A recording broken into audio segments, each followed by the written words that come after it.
ఈరోజు ప్రొజెన్ షోల్డర్ అనే టాపిక్ గురించి మాట్లాడుకుందాం. Hi, I'm doctor Ramya, consultant physiotherapist at Anu hospitals Vijayawada.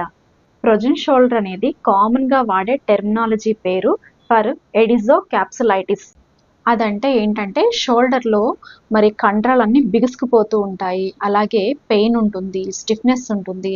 So 50-60% of the పేషెంట్స్లో అసలు కాజ్ ఏంటో తెలియదు. ఈ ప్రొజెన్ షోల్డర్ రావడానికి మెయిన్ కాజెస్ ఏంటో చూద్దాం.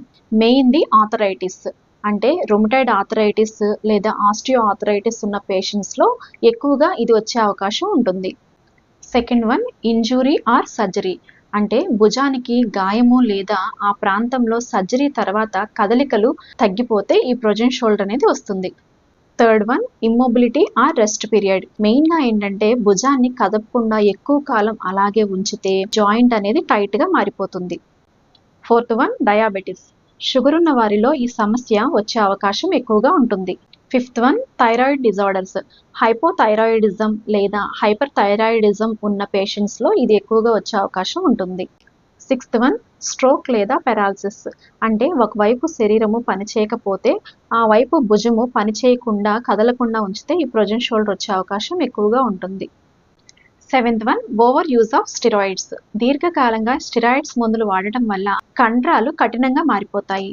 ఈ ప్రొజెన్ షోల్డర్ వచ్చినప్పుడు మనం ఎలా గుర్తించాలి అంటే, మొదట నొప్పిగా ఉంటుంది, తర్వాత స్లోగా మనం కదలికలు చేయటం చాలా కష్టంగా ఉంటుంది. చేయి లేపటం కానీ, చేయి వెనక్కి వెళ్ళటం కానీ ఇట్లాంటివన్నీ చాలా పెయిన్గా అనిపిస్తాయి. ఈ ప్రొజెన్ షోల్డర్ ప్రాబ్లంలో ఫిజియోథెరపీ ట్రీట్మెంట్ మెయిన్గా హాట్ ప్యాక్ యూస్ చేసుకోవటం, భుజంపై 15 లేదా 20 నిమిషాల పాటు ఈ హాట్ ప్యాక్ పెట్టడం వల్ల నొప్పి తగ్గి ఈ కండరాలు అనేవి ఫ్రీగా వదులుగా అవుతాయి. అదేవిధంగా యాక్టివ్ అండ్ ప్యాసివ్ మూమెంట్స్ చేసుకోవటం, పెండ్లర్ ఎక్సర్సైజెస్ చేయటం, ఫింగర్ లేడర్ ఎక్సర్సైజెస్, అదేవిధంగా towel stretch, range of motion exercises, ఇలాగా స్ట్రెచింగ్ ఎక్సర్సైజెస్ ఇవన్నీ మెయింటైన్ చేసుకోవాలి. అలాగే నొప్పి ఉన్నప్పుడు ఎక్సర్సైజెస్ మితంగా చేయాలి. మీకు గనక ప్రొజెన్ షోల్డర్ ప్రాబ్లం కనుక ఉన్నట్లయితే సరైన గైడ్ లైన్స్ కోసం ప్రొఫెషనల్ ఫిజియోథెరపిస్ట్ని సంప్రదించండి. Thank you.